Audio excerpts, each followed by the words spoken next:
Have you ever wondered why, after a relationship crumbles, some individuals seem to leap into new romantic endeavors with unsettling speed, while others retreat into a profound silence, a stillness that appears almost defiant? It is a common misperception, often fueled by social media's curated narratives, that moving on necessitates an immediate transfer of affection, a swift replacement of the void left by a departed lover.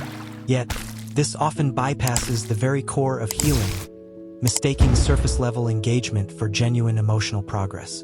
What if the most profound journey isn't outward, towards another's embrace, but inward, into the forgotten chambers of one's own soul? Imagine this, Elara, a woman whose spirit once danced with an unburdened lightness, now found herself shrouded in the aftermath of a love that promised eternity but delivered only ashes. Their breakup wasn't a sudden cataclysm but a slow, agonizing erosion, each day chipping away at the foundation of her self-worth until only a skeletal structure remained. Friends, well-meaning but misguided, urged her to get back out there. The best way to get over someone, they chimed, is to get under someone new. They spoke of rebound relationships as a panacea, a swift cure for a broken heart, a strategy for proving one's desirability. But Elara felt no pull towards this prescribed path. Her grief was a tangible weight, a cloak woven from sorrow and disillusionment, and the thought of offering her fractured self to another seemed not only disingenuous but cruelly premature.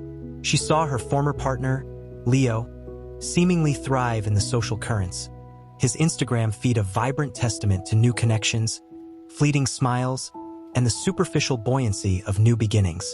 Each post felt like a fresh wound, a stark contrast to her own quietude. The world, it seemed, celebrated his outward recovery, applauding his resilience, while her stillness was often misinterpreted as weakness, as a failure to cope. But what they couldn't see, what Leo himself might never comprehend, was the intricate, arduous work unfolding within Elara's inner landscape. Her stillness was not stagnation. It was the fertile ground for transformation. One evening, staring at her reflection, Elara noticed the subtle shadows beneath her eyes, the faint lines etched by unshed tears. She recalled a memory, vibrant and bittersweet, of Leo's hand entwined with hers, his voice a comforting murmur in her ear as they planned a future that now existed only in the realm of discarded dreams. A sharp pang of loss pierced her, but beneath it, a new feeling stirred, a quiet defiance.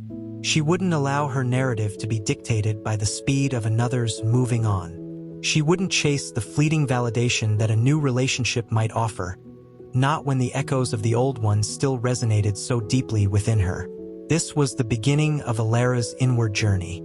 Instead of swiping through dating apps, she picked up old journals, sifting through pages filled with hopes and anxieties, tracing the evolution of her relationship with Leo and, more importantly, with herself.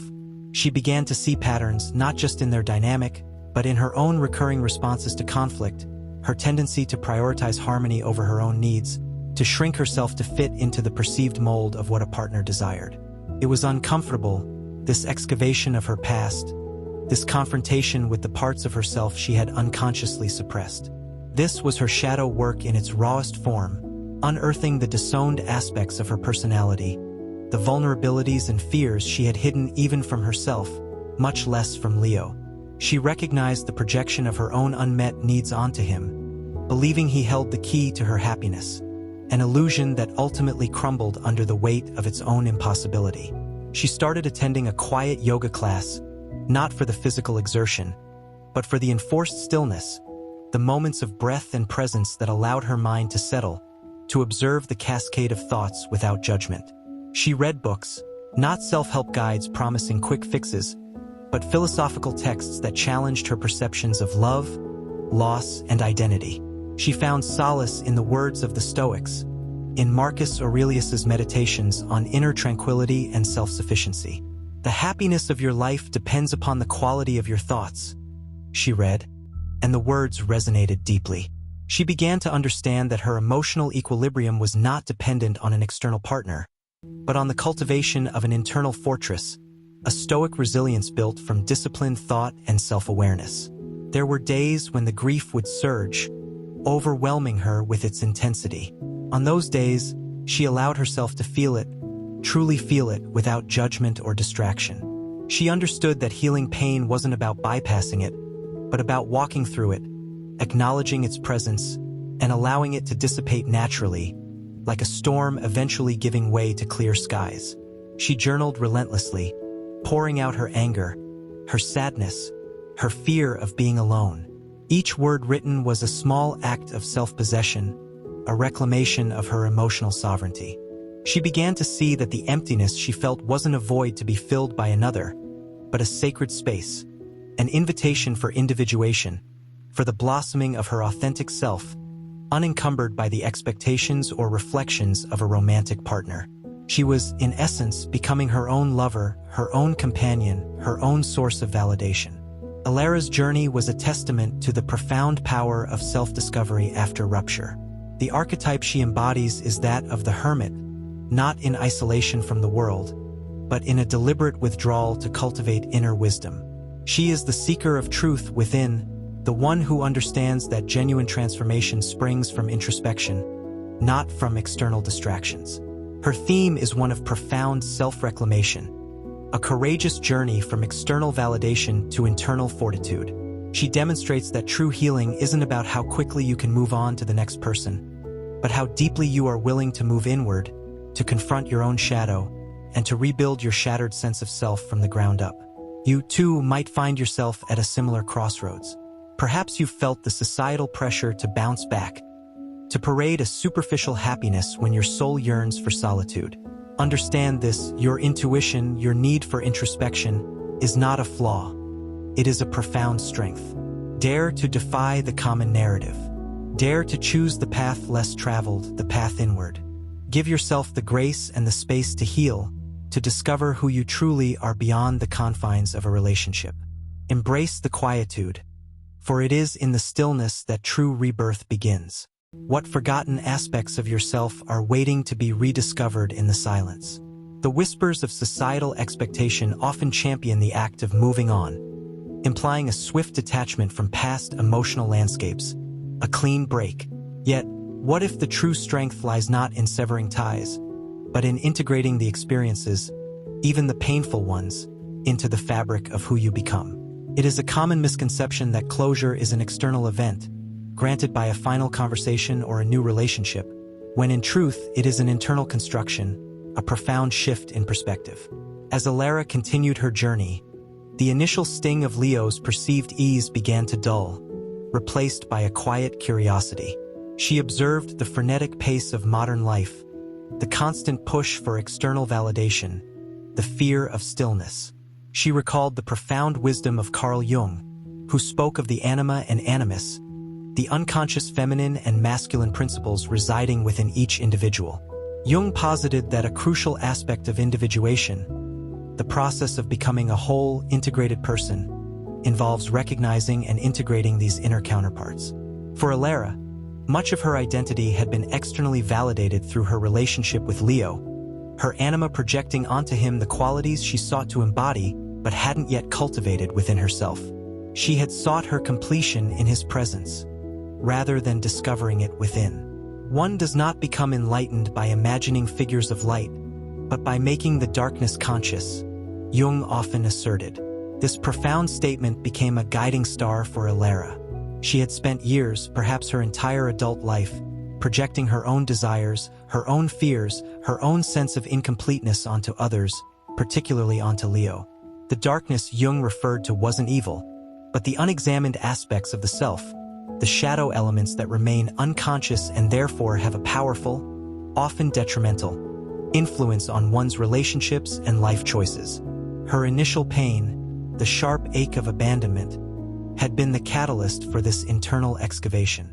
Elara started to analyze her past relationships, seeing a recurring pattern. She would often become the fixer, the empath who absorbed the emotional turmoil of her partners, often at the expense of her own well-being. This was a manifestation of her own ego projection, attributing to others qualities or responsibilities that were, in essence, her own unaddressed needs or insecurities. She realized that her intense desire to be loved and needed, while seemingly benign, had often led her to overlook red flags, to compromise her boundaries, and to accept less than she deserved. She was, in a sense, acting out an unacknowledged script, a pattern of behavior ingrained from childhood experiences, echoing Erik Erikson's stages of psychosocial development, where early relational patterns profoundly shape adult attachments and self-perception. She recognized the profound influence of her upbringing, the subtle messages absorbed about worthiness being tied to external approval. Her sense of self-worth had often been externally validated, like a fragile vase constantly needing reinforcement from others. Now, she was painstakingly reconstructing it from within, brick by careful brick. She remembered a quote from William James, the father of American psychology, who eloquently stated, "The greatest discovery of my generation is that a human being can alter his life by altering his attitudes." This wasn't about positive thinking as a superficial balm, but a deeper, more profound shift in her internal landscape, a deliberate recalibration of her core beliefs about herself and the world. She began to intentionally shift her narrative. Instead of dwelling on what she had lost, she focused on what she was gaining: self-awareness, resilience, and a profound sense of agency. She practiced self-compassion, recognizing that the journey of healing wasn't linear and that setbacks were inevitable. There were days when the temptation to reach out to Leo, to seek some form of external closure, was almost unbearable. But she resisted, remembering her commitment to her inward journey. She understood that such an action would be a regression, a betrayal of the nascent self she was diligently nurturing. One day, while meditating, a profound realization washed over her. The hurt wasn't about Leo, not entirely. It was about the loss of the future she had envisioned, the shattering of an illusion, and the painful confrontation with her own patterns of seeking external fulfillment. She saw how her desire for a partner had, at times, eclipsed her own identity, making her a supporting character in her own story rather than the protagonist. This wasn't to say love was an impediment, but that true, healthy love could only flourish when rooted in a strong, self-possessed individual. This pivotal shift in perspective, moving from an external locus of control to an internal one, is at the heart of Albert Bandura's concept of self-efficacy. Bandura emphasized that an individual's belief in their ability to succeed in specific situations or accomplish a task plays a crucial role in shaping their motivation, behavior, and emotional well-being. Elara was actively building her self-efficacy, not by achieving external goals, but by mastering her internal landscape, by confronting her vulnerabilities and choosing growth over comfortable stagnation.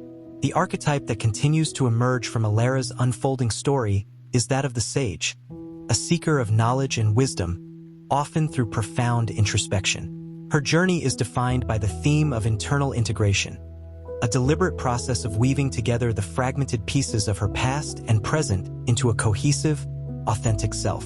She demonstrates that true growth isn't about erasing memories or emotions, but about understanding them, learning from them, and ultimately transmuting them into wisdom. Consider your own journey. Have you been caught in the trap of seeking external solutions for internal conflicts? Do you find yourself striving for closure from another person, when the most profound closure can only be found within? Remember, the path to healing is not a race, nor is it a performance for others. It is a deeply personal odyssey into the depths of your own being. It requires courage to face your own shadows, to dismantle old patterns, and to rebuild your sense of worth from a place of genuine self-acceptance. What narratives have you unwittingly adopted about moving on that might be hindering your true healing? The delicate dance between what is perceived and what is truly felt often misleads us. Many believe that the end of a significant relationship necessitates a swift transition, a jump from one emotional anchor to another. Yet, the profound shift, the true liberation, lies not in finding a new external connection, but in forging an unwavering bond with the self. This is the ultimate moving inward, a courageous act of self-possession that redefines what it means to heal. Elara's journey had led her through the thorny thickets of self-doubt and the shadowed valleys of grief. She had faced her own projections and begun the arduous task of individuation, recognizing that the external world was often a mirror reflecting her internal landscape. The culmination of this inward movement was not a grand, dramatic revelation, but a quiet, profound realization. She was enough, even in her solitude. She thought of Sigmund Freud's structural model of the psyche. The ID, driven by primal urges, the superego, the internalized moral compass, and the ego, the mediator between the two and reality. For years, Elara's ego had been largely influenced by the superego's internalized societal expectations, the belief that a woman's value was intrinsically linked to her relational status, that happiness was synonymous with partnership. This societal conditioning had created an internal conflict, a relentless push towards external validation that often silenced her authentic needs. Her ID, yearning for genuine connection and self-expression, had been consistently overridden by a superego shaped by fear of loneliness and societal judgment. But through her deliberate introspection, Elara began to strengthen her ego, not in a narcissistic sense, but in its capacity to serve her true self. She started making choices that aligned with her inner wisdom, rather than with external pressures. She declined invitations to social gatherings that felt draining, choosing instead to spend evenings reading, writing, or simply being with her own thoughts. This wasn't isolation. It was a conscious act of self-preservation and self-discovery. She was learning the language of her own soul, distinguishing between genuine desires and those imposed by external narratives. One afternoon, while walking through a blooming garden, a metaphor blossomed in her mind. Her healing wasn't about erasing Leo from her past, but about integrating the experience into her present. Much like a tree absorbs nutrients from the earth, good or bad, to grow stronger. She recalled the words of Carl Rogers, the architect of humanistic psychology, who emphasized unconditional positive regard. This concept, usually applied to therapeutic relationships, spoke to Elara of the profound importance of offering herself the same unwavering acceptance. To truly heal, she realized, she had to extend unconditional positive regard to her own wounded self, accepting her pain, her mistakes, her vulnerabilities, without judgment. This was the foundation of genuine self-worth, a self-worth that could not be shaken by external circumstances or the presence or absence of a partner. She thought about B.F. Skinner's operant conditioning, how behavior is shaped by consequences. For so long, her reward had been external validation, the approval of others, the security of a relationship. The punishment had been the discomfort of being alone, the fear of not being chosen. Now, she was rewiring her internal reward system. The true reward was the feeling of inner peace, the quiet strength derived from knowing herself, trusting herself, and honoring her own path. The punishment of discomfort became an opportunity for growth, a signal to delve deeper into her own resilience. Elara started small, embracing moments of stillness, allowing herself to simply be. She found joy in pursuits she had long neglected: painting, hiking, learning a new language. These activities were not designed to impress anyone or to fill a void. They were expressions of her burgeoning self, acts of pure, unadulterated joy. This was the essence of empowering feminism, the radical act of reclaiming one's narrative, defining one's worth outside of patriarchal constructs that often tie a woman's value to her relational status or her ability to nurture others. It was about recognizing her innate power, her intrinsic worth, independent of any external measure. Her relationship with the world also subtly shifted. She became more discerning in her friendships, gravitating towards those who celebrated her authenticity rather than her external achievements. She no longer felt the need to explain her choice to remain single or to justify her focus on internal growth. Her peace was palpable, radiating from within, an unspoken testament to the profound work she had undertaken. She understood that the deepest form of love wasn't about clinging to another, but about becoming so whole within herself that love, when it came again, would be an addition, not a completion. This was the quiet revolution of moving inward. The arc of Elara's narrative culminates in the archetype of the alchemist, transforming the raw material of pain into the gold of wisdom and self-mastery. Her journey is a testament to the theme of inner rebirth, a powerful affirmation that the end of a relationship is not an ending, but a profound opportunity for a more authentic beginning. She stands as a beacon for those who feel lost in the aftermath of loss, demonstrating that the most profound validation comes from within. You are being called to a similar metamorphosis. Do not mistake the quiet hum of your own soul for silence. Do not be swayed by the siren song of superficial moving on. Instead, answer the deeper call to move inward. Embrace the uncomfortable truths, for they are the midwives of your rebirth. Allow yourself the grace of introspection, the courage to face your own shadows, and the unwavering commitment to becoming your most authentic self. This journey is not about finding someone else. It is about finding yourself fully and unapologetically. Imagine the power that awaits you when you stop seeking external validation and root yourself firmly in your own worth. If you find yourself in Elara's story, if her journey resonates with the whispers of your own soul, please share your reflections. And if you know someone who needs to hear this message, pass it on. It might be the very spark they need to begin their own inward movement. Thanks for watching. The end.